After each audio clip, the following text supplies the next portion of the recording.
Olho a Olho, com Cida Campos. O programa Olho a Olho com Cida Campos desta semana sai do estúdio, vem para um lugarejo delicioso, Burarama. E o nosso tema, uso capião, recibo de compra e vendas. Nós vamos falar com uma pessoa especialista, queridíssima aqui em Burarama, o senhor Paulo Roberto Ferreira Ribeiro. Seja bem-vindo, meu querido. Muito obrigado. Paulo, muitas dúvidas e eu tenho certeza que ninguém melhor do que você, hoje, a tabelião aqui em Burarama, para esclarecer esses pepinos, essas dúvidas. Pois não, estou aqui à disposição para responder aquilo que me for perguntado.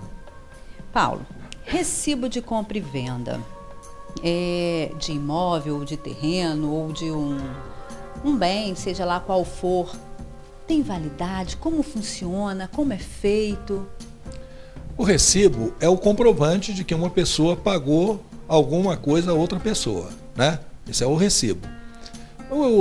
Normalmente, na situação ligada aos imóveis, casas, terrenos, como os imóveis, a maior parte deles não tem registro, somente aqui em Cachoeira de Itapemirim, as pessoas acabam fechando o negócio através de recibos. É um negócio bem simplificado.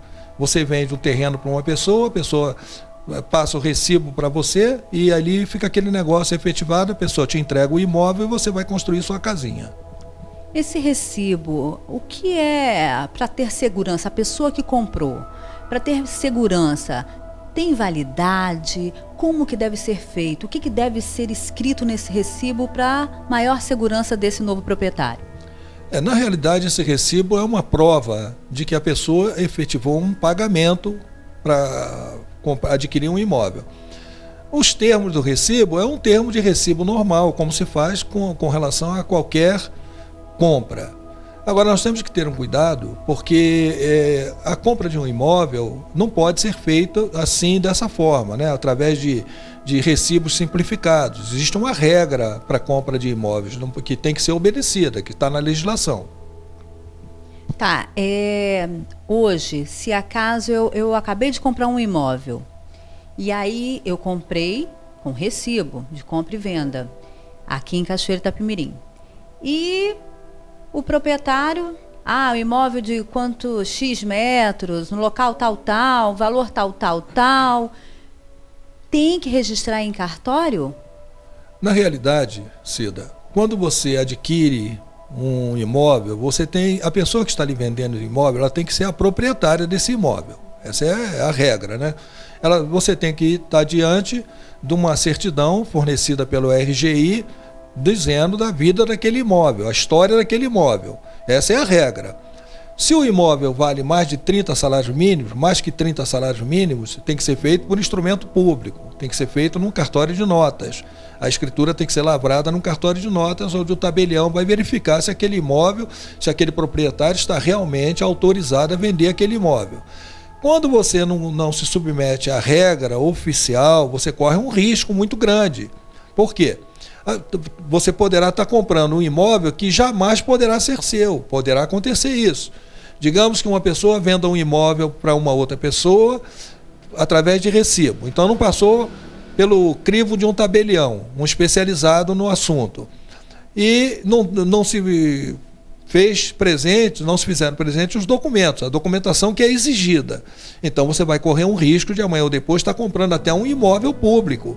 Porque a União tem imóveis, os municípios têm imóveis que às vezes não cuidam daquele imóvel, alguém chega, toma conta e essa pessoa começa a lotear aquele bem e você compra inocentemente e está sujeito a você perder o seu dinheiro. Isso é muito sério, né, Paulo? Muito sério. Hoje nós encontramos muita gente com imóveis que jamais vão se tornar proprietários desses imóveis. Por causa disso, porque não procurou um especializado.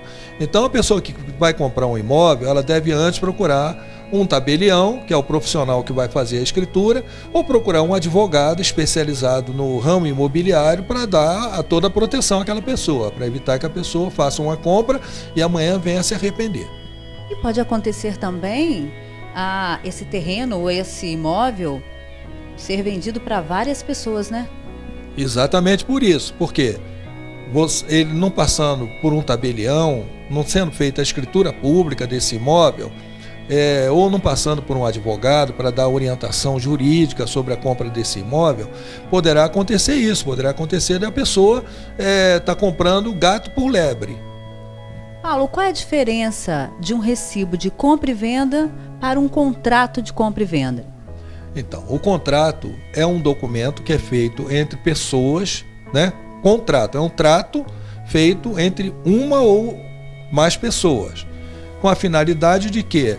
De ficar consignado o que está sendo tratado entre aquelas pessoas. O recibo, conforme eu já tinha dito, é o comprovante do pagamento. É um recibo de compra, é o comprovante do pagamento. Porque no contrato nem sempre é feito o pagamento na hora. Eu posso fazer um contrato contigo de vender a minha casa para você, na condição de eu pagar para você daqui a 2, 3 meses ou daqui a 1 ano. Então, já o recibo não. O recibo é o comprovante de que foi feito o pagamento. Qual a validade de um contrato de compra e venda?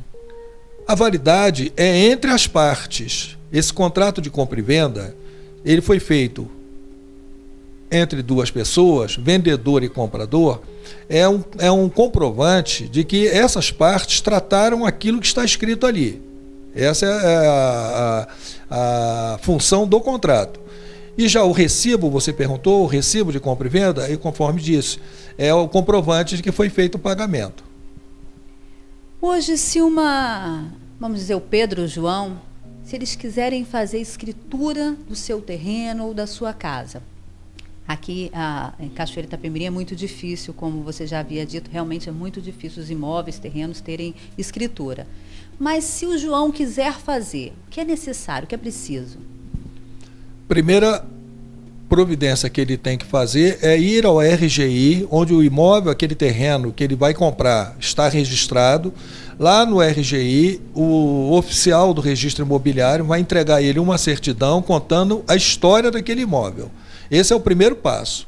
Ali, naquele documento que será expedido pelo RGI, já estará claro se aquele imóvel tem proprietário e se é aquela pessoa que está vendendo a proprietária.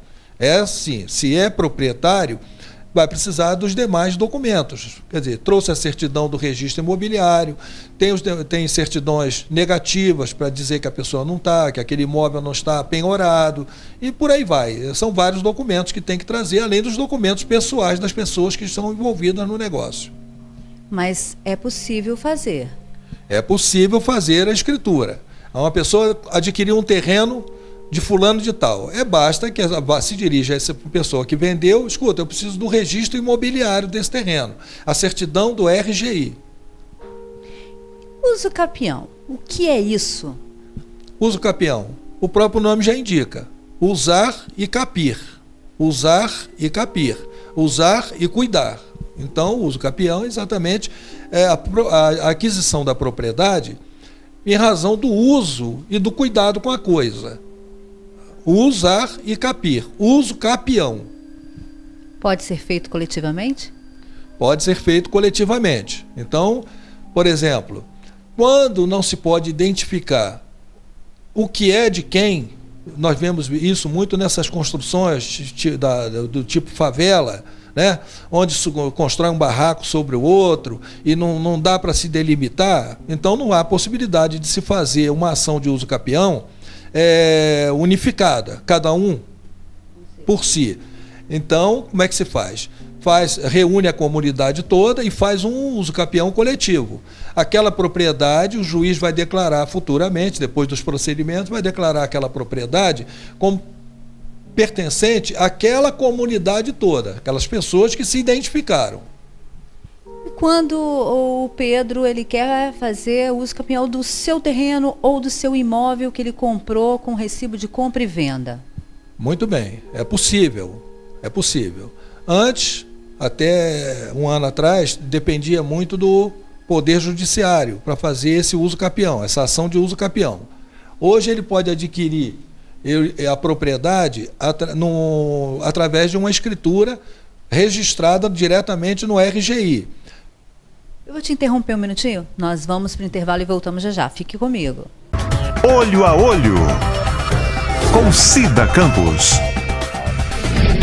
Paulo, pode concluir a sua fala sobre uso capião de um imóvel que o João comprou esse imóvel, mas ele quer fazer uso capião, porque só comprou com recibo de compra e venda. Muito bem. Basta que ele procure um advogado, é necessário que tenha a presença de um advogado. O advogado vai requerer ao tabelião local da escolha que ele fizer, o tabelião que vai lavrar uma ata notarial. O tabelião é de livre escolha da pessoa, pode escolher de qualquer lugar do Brasil. Se você quiser legalizar um imóvel em Cachoeiro de Itapimirim, mas você tem um tabelião que você confia nele lá em São Paulo, pode ser lavrada uma ata notarial para ficar classificada a posse, caracterizada a posse, o tempo de posse, para ter direito a fazer o uso capião, porque a uso capião depende de tempo. É a posse mansa e pacífica de um imóvel dentro de um lapso temporal. Você tem tempo de 5 anos, tem uso capião de 5 anos, tem uso capião de 2 anos, tem uso capião de 5 anos, tem uso capião de 10 anos e tem de 15 anos. Então, tem vários tempos isso precisa ficar esclarecido numa ata notarial lavrada por tabelião, se você fizer fora do judiciário. Quando é feito no judiciário, através de um processo judicial, que talvez seja um pouco mais trabalhoso, porque a legislação foi modificada para facilitar. Então, hoje você pode procurar um cartório de notas, aquele cartório que você quiser, para que o tabelião lavre uma ata notarial, e essa ata notarial vai ser levada com os demais documentos, vai ter que fazer uma planta do imóvel, vai passar pelas mãos de um engenheiro direitinho, vai elaborar uma planta, você vai ao RGI, o RGI vai fazer o registro desse imóvel no seu nome.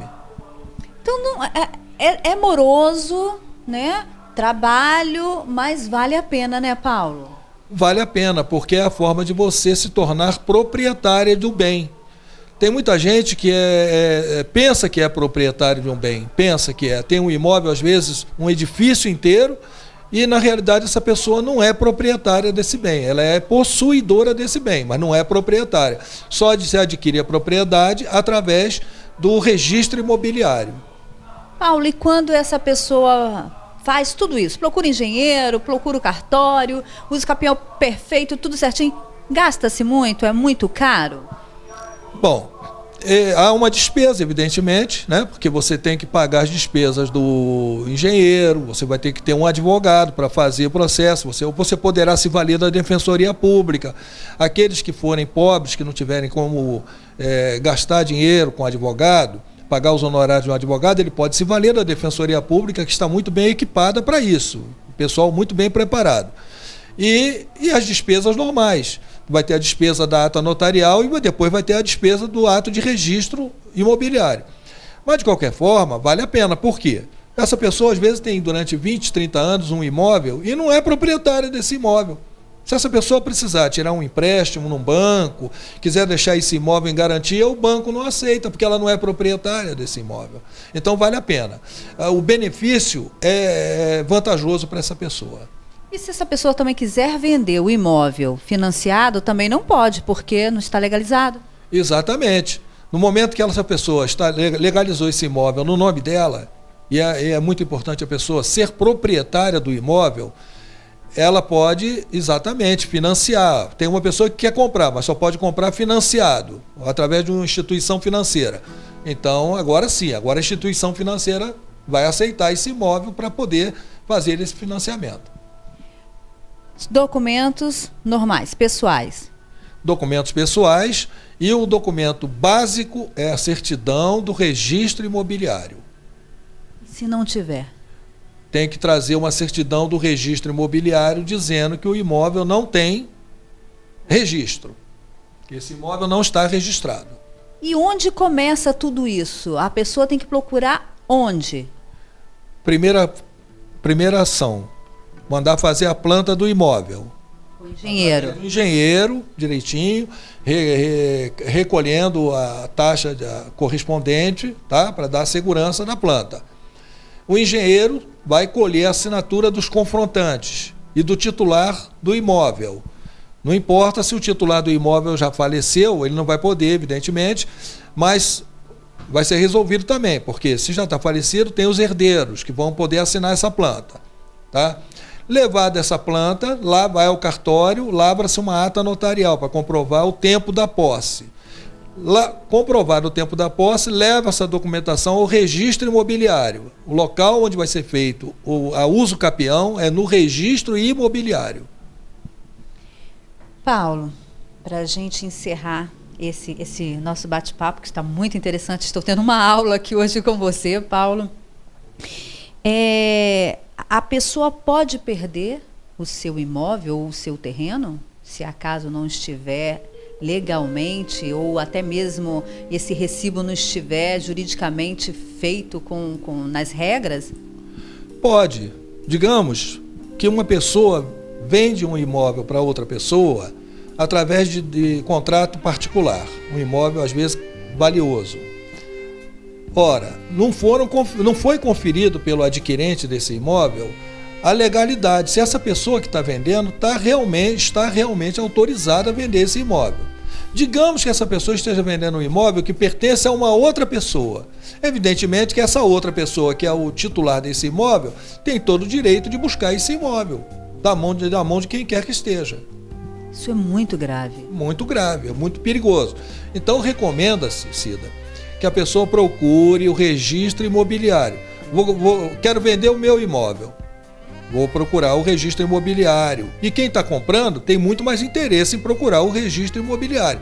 Vamos ver a história do imóvel. O imóvel é como se fosse uma pessoa, um humano.